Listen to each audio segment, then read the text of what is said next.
Hey everyone, स्वागत है आप सभी का अनअकैडमी के let's crack UPSC CSC Hindi channel पर। तो आज मैं आपके लिए काफ़ी इंपॉर्टेंट टॉपिक लेके आया हूँ। लुम्बिनी का नाम आपने सबने सुना होगा। लुम्बिनी वही लुम्बिनी है जो तराई क्षेत्र में बसा है, किसके? नेपाल के। और ये गौतम बुद्ध की जन्म स्थली माना जाता है। तो हम इसके बारे में चर्चा करेंगे। लेकिन ये न्यूज़ में आया क्यों है? लुम्बिनी जो स्थान है आप सभी को पता है, गौतम बुद्ध का जन्म यहाँ पर हुआ था और ये नेपाल की तराई में है। लेकिन अभी फिलहाल में न्यूज में आया है यूनेस्को की संकटग्रस्त धरोहर की सूची में शामिल होने वाला है।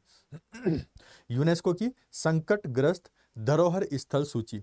आपको पता है यूनेस्को की जो धरोहर स्थल सूची है उसमें ये शामिल था, लेकिन आजकल ये संकट में है। तो संकट में क्यों है, क्या वजह बनी इसकी? पहले तो आप देखिए मैप पर, ये नेपाल का मैप है, आपको येलो कलर में दिख रहा होगा। और ये यहाँ पर लुम्बिनी है। लुम्बिनी यूनेस्को की साइट है, यूनेस्को की हेरिटेज साइट, या उसमें यूनेस्को की जो साइट्स हैं उसमें से एक ये भी है। लेकिन अब संकट में है। संकट में क्यों है, इन सब पर हम चर्चा करेंगे। तो इससे पहले मैं आपको एक खुशखबरी दे देता हूँ। प्रीलिम 2025 के लिए क्रैश कोर्स स्टार्ट हो चुका है। 14,999 इसकी फीस है।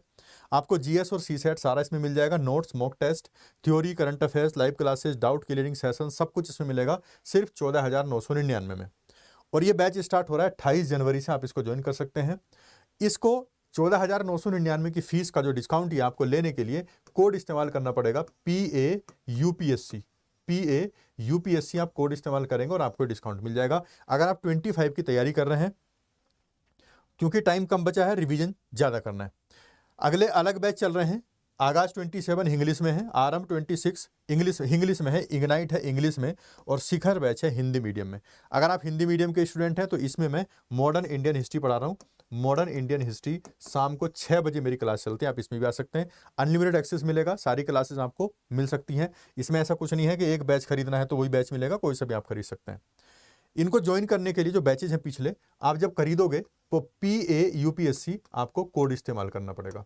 PAUPSC कोड इस्तेमाल करेंगे और आपको ये बैचेज मिल जाएंगे। इसके अलावा Unacademy all India mock test लेकर आ रहा है प्रीलिम्स के लिए। 26 जनवरी को है, सुबह 11 बजे और 1 बजे दोपहर को। तो 26 जनवरी को है, लिंक इसका डिस्क्रिप्शन में जाके ज्वाइन करिए और इसको टेस्ट को जरूर दीजिएगा।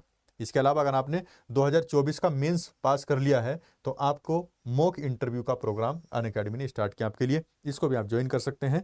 DAF पूरा डिटेल्ड होगा आपका। इंटरव्यू जैसे यूपीएससी का इंटरव्यू होता है वैसे ही एक्सपीरियंस दिया जाएगा, करंट अफेयर्स, और आपको फीडबैक भी दिया जाएगा। ये 2023 के टॉपर हैं, इन्होंने अनअकैडमी का जो मॉक इंटरव्यू है वो प्रोग्राम ज्वाइन किया था। आप भी ज्वाइन कर सकते हैं, आप भी अपनी तैयारी कर सकते हैं। तो जो लुम्बिनी है आजकल अभी चर्चा में क्यों है? लुम्बिनी हमें पता है ये कहाँ पर बसा है, नेपाल की तराई में, और ऐतिहासिक स्थल है। यहाँ पर क्या हुआ था, बुद्ध का जन्म हुआ था। और इसको 1997 में, याद रखेंगे, 1997 में संयुक्त राष्ट्र संघ की संस्था है यूनेस्को, उसने विश्व धरोहर स्थल के रूप में मान्यता दी थी। तो लुम्बिनी नेपाल की तराई में है, याद रखना। बुद्ध की जन्म स्थली है, याद रखना। और 1997 में, 1997 में इसको यूनेस्को ने विश्व धरोहर स्थल में शामिल किया था। लेकिन अभी जो इस पे संकट के बादल छाए हुए हैं, वहाँ पर लोगों से बात की है किसने? BBC ने, जो आप न्यूज़ चैनल है उसको सुनते होंगे। तो वहाँ पर लोगों से बात करके, और वहाँ के जो आर्किटेक्ट हैं, या आप कह सकते हैं वहाँ के जो ऑफिशियल्स हैं नेपाल के, उनसे भी बात की है। तो एक मंदिर है वहाँ पर, माया देवी मंदिर।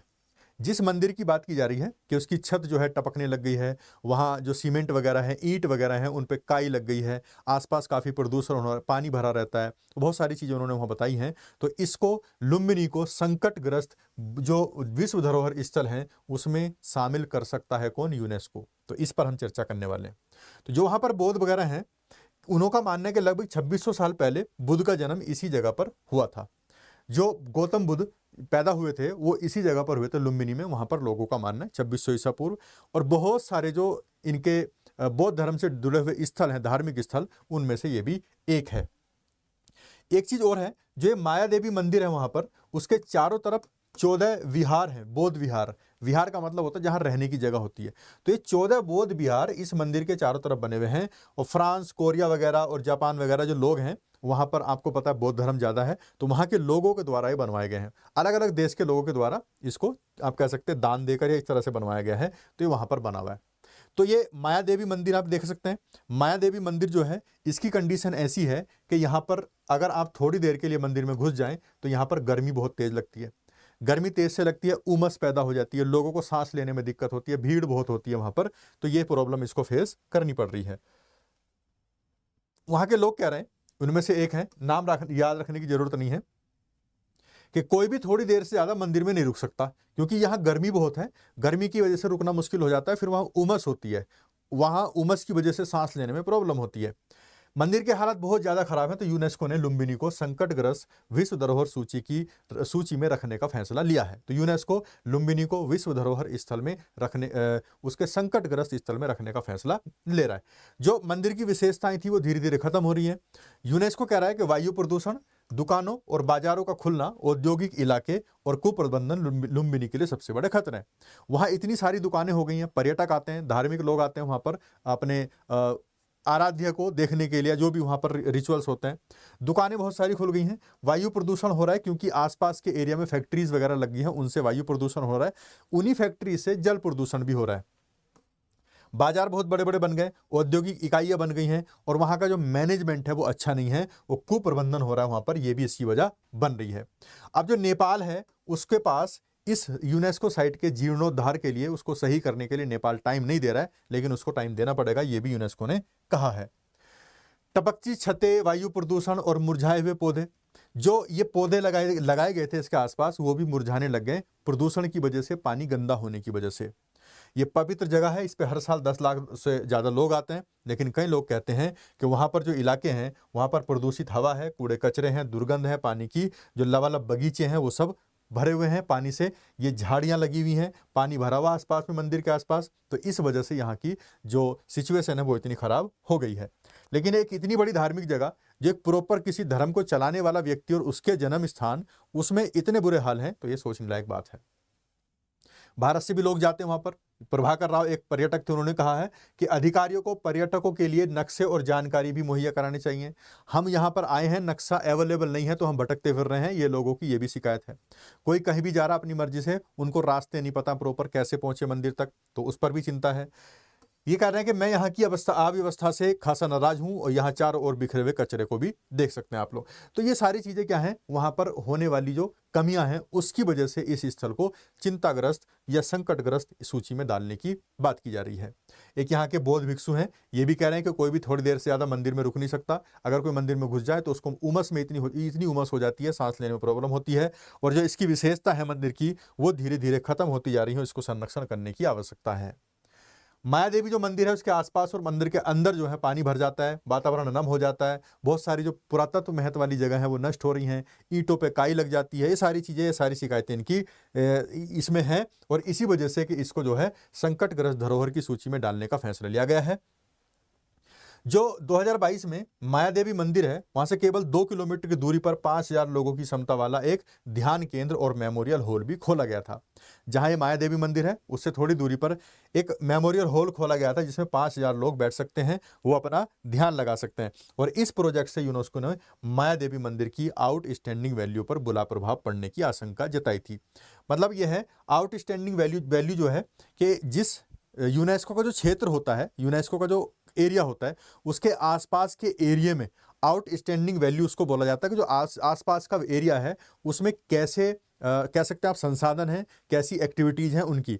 तो अगर हम माया देवी मंदिर सपोज करो ये है, और इसके बाहर 5000 लोगों के बैठने का दूर थोड़ा सा 5000 लोगों के ध्यान करने का एक वो बना दें हॉल, तो उससे फर्क पड़ेगा, भीड़ भाड़ हो जाएगी, उससे इस पर फर्क पड़ेगा, संसाधन ज़्यादा इस्तेमाल करने पड़ेंगे, बाजार खुल जाएंगे, पर्यावरण प्रदूषण हो सकता है। तो इसने यूनेस्को ने इस पर भी चिंता जताई थी, इसके होने की वजह से, हॉल खोलने की वजह से।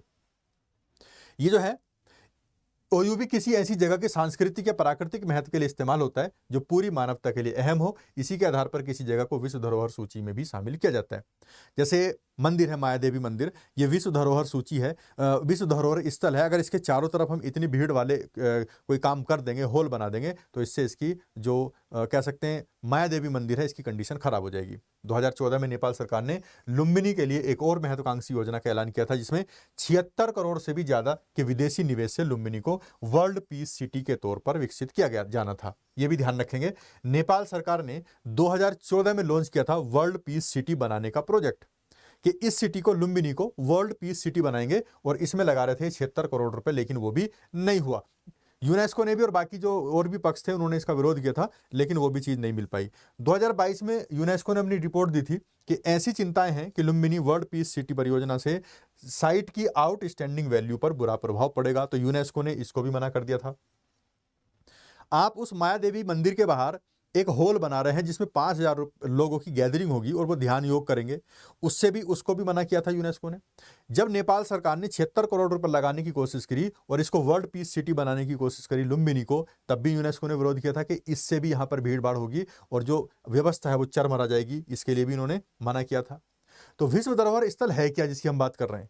विश्व धरोहर स्थल की सूची में बहुत सारे, जो यूनेस्को की विश्व धरोहर स्थल सूची है उसमें पूरी दुनिया के बहुत सारी साइट्स हैं, जिनमें से एक लुम्बिनी भी है। लुम्बिनी यूनेस्को की विश्व धरोहर स्थल सूची में शामिल 1000 से भी ज्यादा स्थानों में से एक है।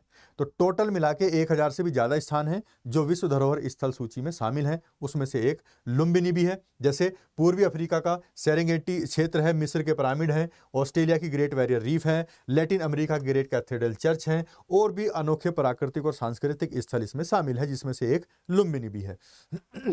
यूनेस्को उन स्थानों को विश्व धरोहर स्थलों के तौर पर मान्यता देता है जो मानवता के लिए व्यापक महत्व रखते हैं। ऐसे स्थान जो मानवता के लिए महत्व रखते हैं, ऐसे स्थान जो आने वाली पीढ़ियों को कुछ सिखा सकते हैं, कुछ दे सकते हैं, ऐसे स्थानों को यूनेस्को विश्व धरोहर स्थल सूची में शामिल करता है। संकटग्रस्त विश्व धरोहर स्थल की सूची का उद्देश्य होता है अंतर्राष्ट्रीय समुदाय को उन स्थितियों की जानकारी देना जो स्थितियां उस स्थल के बारे में कुछ नुकसान पैदा कर रही हैं या उसकी विशेषताओं को खतरे में डालती हैं। जो जैसे माया देवी मंदिर है लुम्बिनी का, उसको क्या खतरा है, कौन कौन से खतरे में डाल रही हैं, उससे आगाह करने के लिए संकटग्रस्त श्रेणी में इसको रखता है यूनेस्को। इसका उद्देश्य यह भी है कि अंतर्राष्ट्रीय समुदाय उन स्थानों के लिए सुधार से जुड़े हुए कदम उठा सके और 2024 तक, यह भी ध्यान रखेंगे, इंपॉर्टेंट है, 2024 तक 50 से भी ज्यादा ऐसे स्थान हैं जो विश्व धरोहर स्थल में सूची में शामिल थे, लेकिन अब संकटग्रस्त विश्व धरोहर स्थल में सूची में शामिल हो गए हैं। तो ये यूनेस्को को बीबीसी ने बोला है कि किसी भी स्थान को तभी विश्व धरोहर स्थल सूची में हटाया जाता है जब उसकी आउट स्टैंडिंग वैल्यू खत्म हो जाती है। जैसे हमने देखा माया देवी के मंदिर के चारों ओर वहां पर एक प्रांगण बना लिया, उन्होंने हॉल बना लिया जहां पर 5,000 लोग गैदरिंग करेंगे, फिर उसको वो वर्ल्ड पीस सिटी बना रहे थे, उससे भी लोग वहां पे आएंगे। तो यूनेस्को ने उनको सचेत करा था कि ऐसा मत करो, तो इस वजह से उन्होंने बोला कि आउट स्टैंडिंग इसकी जो वैल्यू है वो खराब हो जाएगी ऐसा करने से। और यूनेस्को ने बीबीसी को बोला है कि हम उसको ही वर्ल्ड हेरिटेज लिस्ट से बाहर निकालते हैं जिसकी आउटस्टैंडिंग वैल्यू खत्म हो जाती है। हालांकि ये बहुत दुर्लभ स्थिति है, 1972 के बाद केवल 3 स्थानों के साथ ऐसा किया गया है। बहुत अच्छा डाटा है, आप लोग ध्यान रखेंगे, खासतौर से हिस्ट्री, आर्ट एंड कल्चर के टॉपिक में इसको आप जोड़ सकते हैं। तो अभी तक 1972 के बाद 3 ऐसे स्थान हैं जिनको इस सूची से निकाल दिया गया, कह सकते हैं कि इसमें आउटस्टैंडिंग वैल्यू इनकी खराब हो गई थी। बीबीसी में एक लिखित बयान देते हैं, यूनेस्को ने बताया किसी जगह को संकटग्रस्त धरोहर स्थल के तौर पर इसलिए नामित किया जाता है ताकि उसके संरक्षण के लिए काम शुरू हो सके। स्टार्टिंग में हम उसको संकटग्रस्त इसलिए बोलते हैं, ये किसने कहा है? यूनेस्को ने, कि स्टार्टिंग में हम संकटग्रस्त इसलिए बोलते हैं ताकि उस पर काम करे सरकार, लोग उस पर ध्यान दे, बस इसलिए करते हैं। हालांकि अगर कर दिया इसका मतलब ये नहीं है कि यूनेस्को साइट से बाहर हो गई, वो कुछ उसको टाइम मिलता है। यूनेस्को कहता है कि इससे संबंधित स्थल के विकास कार्य की योजना को गति मिलती है, साथ ही साथ यूनेस्को और उसके सहयोगियों से वित्तीय सहायता भी मिलती है। यूनेस्को भी इसमें पार्टिसिपेट करता है, पैसा वैसा देता है, वित्तीय सहायता देता है, लोगों से भी उसको पैसा मिलता है, यानी कि उसका जीर्णोद्धार होता है, उसको सही किया जाता है। इनके जो मुख्य पुजारी हैं वो भी संकटग्रस्त विश्व धरोहर स्थल की सूची में डालना सबसे खराब स्थिति होगी, उन्होंने भी ये कहा है, जो इस मंदिर के मुख्य पुजारी हैं। सागर धम्मा कहते हैं दुनिया भर के 50 करोड़ से भी ज्यादा बौद्धों के लिए शर्मनाक होगा। ये कह रहे हैं कि ये दुनिया भर के 50 करोड़ जो बौद्ध हैं उनके लिए शर्मनाक होगा कि उनके आराध्य की जन्म स्थली जहां पर उनका जन्म हुआ था और वो संकटग्रस्त सूची में जा रही है। ये हमारे लिए शर्म की बात है, इनका ये कहना था। लेकिन शामिल होने का मतलब ये नहीं है, इस संकटग्रस्त सूची में शामिल होने का मतलब ये नहीं है कि वो विश्व धरोहर स्थल सूची से हट जाएगी, ऐसा अभी नहीं है। हाँ, इसमें शामिल किया जाएगा। तो जो इसकी आउटस्टैंडिंग वैल्यू है वो खत्म हो रही है। 1972 के बाद 3 ऐसे स्थल हैं जहां पर ये ऐसा किया गया है, आउटस्टैंडिंग वैल्यू को खत्म करने की वजह से। लुम्बिनी में स्थिति बिगड़ी कैसे? देखो आप यहाँ पर कूड़ा करकच देखो, लुम्बिनी वाला एरिया है वो मंदिर के आसपास का एरिया, यहाँ पर कूड़ा करकच बहुत हो गया। यहाँ इसका उद्देश्य था इस जगह का अध्यात्म, शांति, भाईचारा, अहिंसा, इसका माहौल बनाना, लेकिन ये सब जो है खत्म हो चुका है। 1978 में संयुक्त राष्ट्र और नेपाल सरकार ने लुम्बिनी के विकास की योजना को मंजूरी दी थी और वहां पर जो माया देवी मंदिर है उसका उद्धार किया था, जीर्णोद्धार, मठों के संचालन के लिए अलग क्षेत्र का निर्माण और आसपास में गांव बसाने का, इस पर सब चर्चा हुई थी, इस पर बात हुई थी। लेकिन असफल प्रयास हो चुके दो और 1997 में लुम्बिनी विश्व धरोहर स्थल की सूची में फिर भी शामिल हो गई थी। 2 प्रयास हुए पर फिर भी 1997 में इसको डाल दिया। वहां के जो लुम्बिनी के पूर्व चीफ आर्कियोलॉजिस्ट हैं बसंत बिदारी, ये कह रहे हैं कि हमने इसका जीर्णोद्धार करने के लिए हमने यूनेस्को से संपर्क किया था, लेकिन इनका बाद में यह भी कहना है कि सिर्फ सरकारी लेवल पर नहीं, पैसे की कोई कमी नहीं थी, ये सरकारी लेवल हमारा एक तरह से इसको एक्शन लेना, इसको सुधारने के लिए एक्शन लेने में कमी आई है। इनके पुरातत्व विभाग के प्रमुख कहते हैं कि लुम्बिनी को धरोहर स्थल की मान्यता दिलाने के प्रयासों में से हम शामिल थे। मुझे लगता है कि विश्व धरोहर स्थल बनने के बाद हम इसके रखरखाव और मरम्मत के बारे में गंभीर या संवेदनशील नहीं थे। पैसे की कोई कमी नहीं थी, बजट की कोई कमी नहीं थी, फंड की कोई कमी नहीं थी, हमारी कमी थी, हमारा रवैया सही नहीं था। नेपाल सरकार ने यूनेस्को को लुम्बिनी को संकटग्रस्त धरोहर की सूची में डालने से रोकने के लिए कूटनीतिक स्तर पर प्रयास किए हैं कि संकटग्रस्त सूची में ना डाला जाए। वो कोशिश कर रहे हैं कि ऐसा ना हो, लेकिन फिर भी ये चिंता कम नहीं है। ये नेपाल के आर्कियोलॉजिकल विभाग के पूर्व चीफ थे। मुझे लगता है कि विश्व धरोहर बनने के बाद हमें इसके यानी कि लुम्बिनी के रखरखाव और इस पर जो मरम्मत है उसके बारे में गंभीर हम नहीं थे, फंड की कमी नहीं थी, हमारी कमी थी, इन्होंने ऐसा मान लिया है खुद से।